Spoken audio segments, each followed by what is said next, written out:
Hallelujah. യേശുവേ നന്ദി, യേശുവേ സ്തുതി. പ്രിയപ്പെട്ടവരെ, ലൂക്കായുടെ സുവിശേഷം 16-ാമത്തെ അധ്യായം അതിൻ്റെ 25-ാമത്തെ തിരുവചനത്തിലൂടെ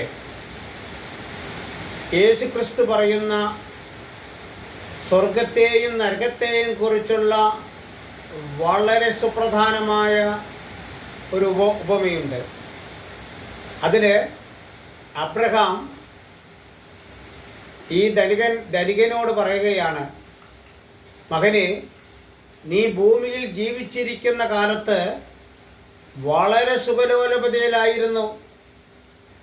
എന്നാൽ നീ മരിച്ചപ്പോൾ നരകവും പരമദരിദ്രനായ ലാസർ ഈ ഭൂമിയിൽ ജീവിച്ചപ്പോൾ കഷ്ടപ്പാടും ദുരിതവും അനുഭവിച്ചാണ് മരിച്ചത്.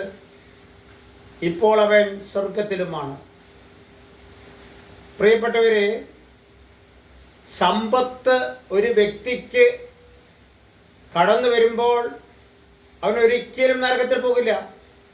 സമ്പത്ത് നരകത്തിലേക്ക് പോകാവുന്നൊരു വഴിയല്ല.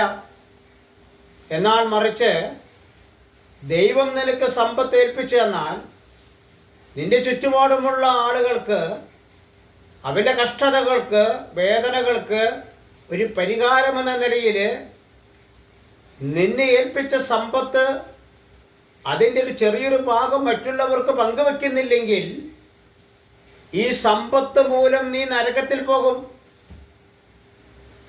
ഈ ലാസർ സ്വർഗത്തിൽ പോകാൻ കാരണം, ലാസർ ഈ ഭൂമിയിൽ ജീവിച്ചിരിക്കുന്ന കാലത്ത് വളരെയേറെ കഷ്ടപ്പാടും വേദനയും അപകേളനവും അപമാനവും ഏറ്റുവാങ്ങിയതുകൊണ്ടാണ്. ഇന്ന് അനേക ആളുകൾ ഇതുപോലെ ജീവിക്കുന്നുണ്ട്, കഷ്ടപ്പാടും വേദനയും ദുഃഖമൊക്കെ സഹിച്ച്. നിങ്ങൾക്ക് ആശ്വസിക്കാം, നിങ്ങൾ മരിച്ചു പോകുമ്പോൾ നിങ്ങൾക്ക് സ്വന്തമാണ് സ്വർഗം.